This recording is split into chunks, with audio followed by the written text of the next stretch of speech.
وقال النبي صلى الله عليه وسلم كلكم راع عن رعيته صدق الله مولانا وصدق رسوله النبي الكريم ونحن على ذلك من الشاهدين والشاكرين والحمد لله رب العالمين.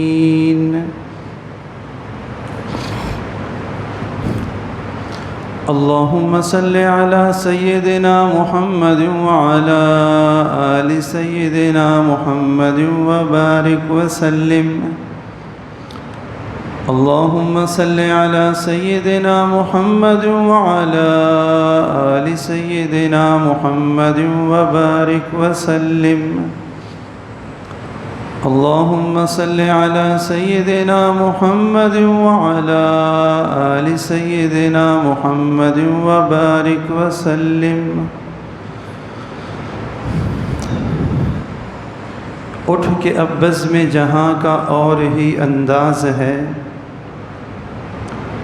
اٹھ کے اب بزم جہاں کا اور ہی انداز ہے، مشرق و مغرب میں تیرے دور کا آغاز ہے.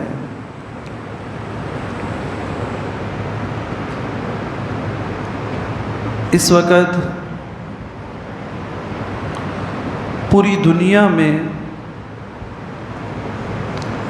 سب سے زیادہ مظلوم قوم جو نظر آتی ہے وہ بحیثیت قوم مسلمان ہیں،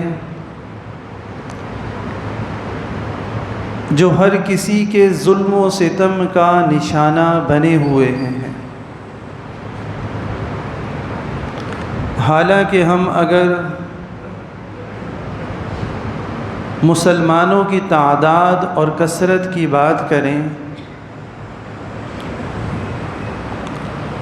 تو موجودہ دور میں مسلمانوں کی اس وقت جتنی کثرت اور تعداد ہے، اس سے پہلے مسلمان اتنی کثرت اور تعداد میں کبھی بھی نہیں ہوئے.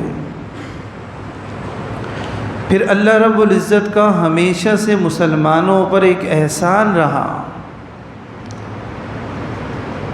کہ اللہ تعالیٰ نے مسلمانوں کو جو جگہ عطا فرمائی، جہاں پر اس وقت مسلم ممالک آباد ہیں، یہ پوری دنیا کی بہترین جگہ کہلاتی ہے.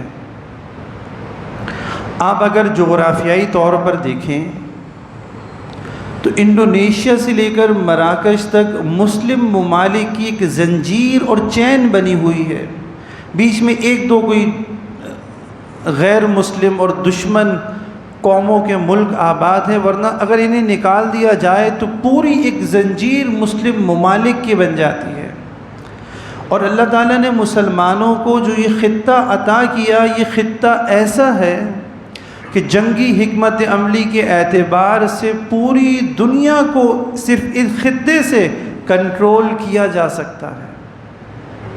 مثال کے طور پر نہر سوئز جو اس وقت غالباً ترکی کی ملکیت میں آتی ہے، اس کے شہر سے، اس کے ملک سے گزرتی ہے. نہر سوئز کے اوپر مسلمانوں کا قبضہ. اب یہ نہر سوئز ہے کیا چیز؟ جو کہ بحر اسود اور بر احمر کو آپس میں ملاتی ہے، اس کا کنیکشن قائم کرتی ہے. تو اب اگر یورپینز کو ایشیا میں داخل ہونا ہے تو یہ نہر سوئز ایک واحد رستہ ہے کہ جو یورپ کو ایشیا میں داخل ہونے کی اجازت دے سکتا ہے. اس پر اللہ رب العزت نے مسلمانوں کو غلبہ دیا اور مسلمانوں کے قبضے میں اس جگہ کو دیا. ابنائے فاسفورس جو بحر اسود کو بحر متوسط سے ملاتا ہے، یہ بھی مسلمانوں کے قبضے میں ہے. اب روس، ایشیا اور یورپ کو ملانے والے یہی رستے ہیں. پھر عرب ممالک کی جتنی بھی چیزیں ہیں یہ ساری اللہ تعالیٰ نے مسلمانوں کے قبضے میں دی. اب اگر ہم وسائل کے اعتبار سے دیکھیں، معدنیات کے اعتبار سے دیکھیں کہ اللہ رب العزت نے مسلمانوں کو جو زمینیں عطا کی، یہ وہ زمینیں ہیں جو ہر اعتبار سے قابل تسخیر ہیں. یہ وہ زمینیں ہیں جو کہ معتدل زمینیں ہیں، یہاں پر ہر چیز یہاں پر ہر چیز اگ سکتی ہے، ہر چیز کی کاشت یہاں پر ہو سکتی ہے۔ پھر اللہ رب العزت نے مسلمانوں کو تیل کے ذخائر عطا کیے۔ ضرب المثل ہے کہ جہاں مسلمان ہوگا وہاں تیل ضرور ہوگا۔ تو اتنی ساری چیزیں اللہ تعالیٰ نے مسلمانوں کو عطا کی۔ اگر آپ موسم کے اعتبار سے دیکھیں تو اللہ تعالیٰ نے مسلمانوں کو جو ممالک دیے وہ دیگر ملکوں کے بنسبت معتدل موسم کے مالک ہیں۔ اب اگر آپ یورپ کنٹریز کی طرف چلے جائیں تو وہاں پر بہت سے ممالک ایسے ہیں کہ جہاں پر گرمی ہے تو اتنی شدید گرمی ہے کہ وہاں کے لوگ گرمی سے تنگ ہیں، اگر سردی ہے تو اتنی سردی ہے کہ وہاں کے لوگ ٹھنڈ سے تنگ ہیں۔ لیکن اللہ تعالیٰ نے جو مسلمانوں کو ممالک عطا کیے وہاں گرمی بھی معتدل، سردی بھی معتدل اور دیگر موسم بھی بالکل معتدل۔ تو اللہ رب العزت نے اپنے احسانات کی بارش جو مسلمانوں پر کی وہ اللہ تعالیٰ نے اپنے احسانات کی بارش غیر مسلموں پر کبھی نہیں کی۔ لیکن ان سب چیزوں کے باوجود آج ہم دیکھتے ہیں کہ ہر کسی کے ظلم و ستم کا نشانہ جو قوم بنی ہوئی ہے وہ مسلمان قوم ہے، کہ مسلمان قوم پر ظلم و ستم کے پہاڑ توڑے جا رہے ہیں۔ دیگر تمام اقوام مسلمانوں کو ایک تر نوالا سمجھے ہوئے ہے۔ ہر شخص کسی نہ کسی طریقے سے مسلمانوں کو نقصان پہنچانے کی کوشش کر رہا ہے کہ ہم کسی طریقے سے ان مسلمانوں کو ختم کر دیں۔ پھر اس میں ہم مسلمانوں کا اپنا کردار بھی ہے۔ ایسا نہیں ہوتا کہ ہم یہ نہیں کہہ سکتے کہ جی اللہ تعالیٰ کی مشیت ہے، اللہ تعالیٰ کی ہم سے یہ چاہ رہے ہیں کہ اللہ تعالیٰ نے ہم پر جو ان لوگوں کو مسلط کیا ہوا ہے۔ ظلم پر اللہ تعالیٰ کی مشیت کبھی بھی نہیں ہوتی۔ قرآن پاک میں اللہ تعالیٰ نے واضح اعلان فرما دیا کہ ما اصابکم من مصیبت فبما ایدیکم، کہ انسان پر جو بھی مصیبت آتی ہے وہ انسان کی اپنی کمائی کی وجہ سے آتی ہے، کہ انسان کی اپنی غلطیاں کوتاہیاں ہوتی ہیں، اس کی بدعمالیاں ہوتی ہیں جس کی وجہ سے اللہ تعالیٰ اسے جو ہے سزا دیتے ہیں۔ اب آپ ہمارے مسلم حکمران جو ہیں، مسلم ممالک کے جو حکمران ہیں وہ مغربیت سے اتنے زیادہ مرغوب ہیں کہ اگر مغرب اپنے ملک میں کوئی قانون بناتا ہے تو وہ اس ملک میں اپنے اس قانون پر عمل درآمد بعد میں کرتے ہیں، مسلمان ممالک اپنے ملکوں میں اس قانون پر عمل درآمد ان سے پہلے شروع کر دیتے ہیں۔ تو آج مسلمان جو ہے مغربیت سے اتنے زیادہ مرغوب ہو گئے اور ان کے اعلی کار بن گئے کہ اپنے ہی مسلمان بھائیوں پر ظلم و ستم کے پہاڑ ڈھاتے ہیں۔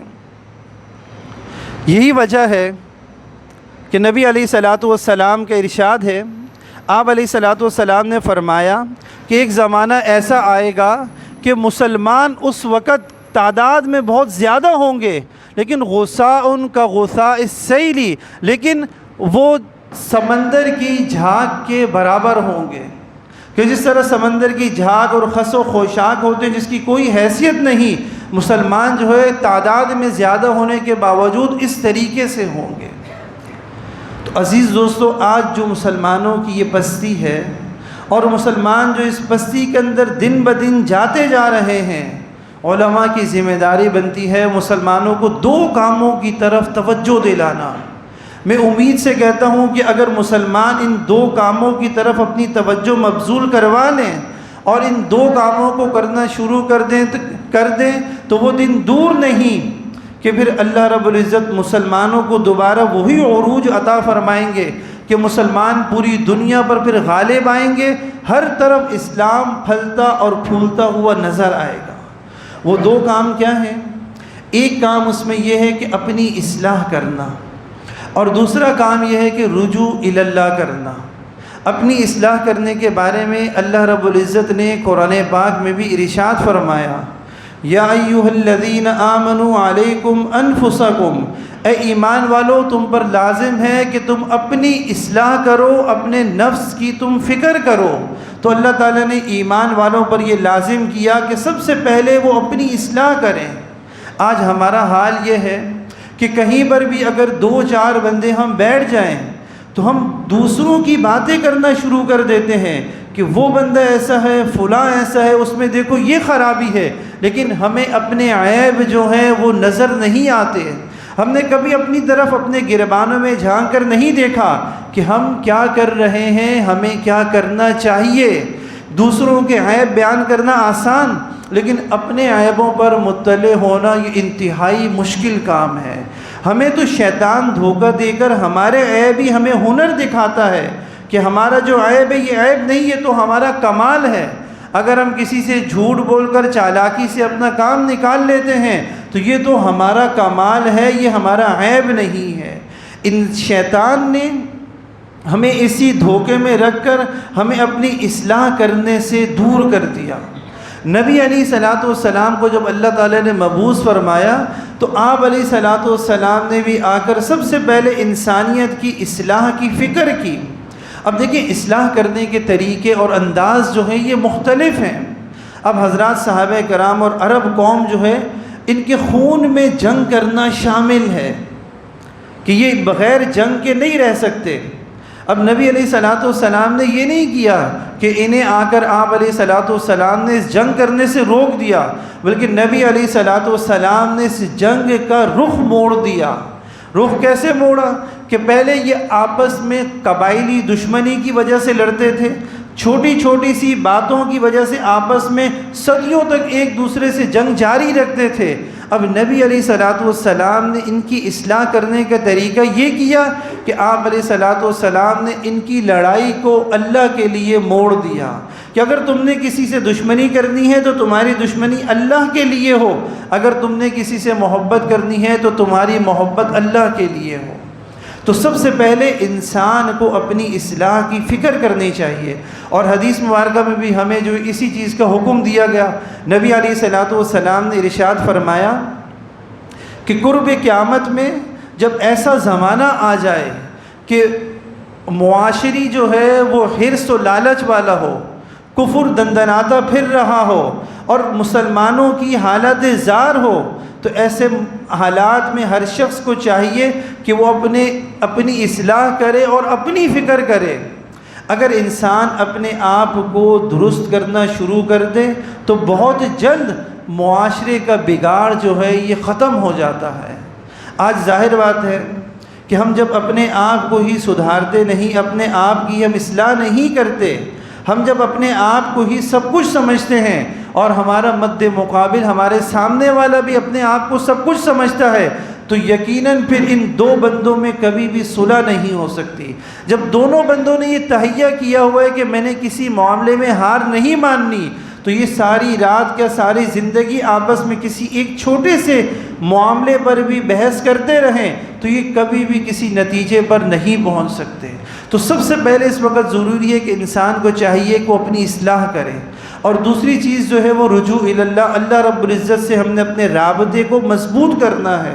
آج ہم نے رجوع اللہ چھوڑ دیا، شکوے تو بڑے بڑے کرتے ہیں، جی یہ ہو گیا یہ ہو گیا، اور بہت کچھ ہم کہہ ڈالتے ہیں، لیکن ہم ان حالات میں اللہ تعالیٰ کی طرف رجوع نہیں کرتے۔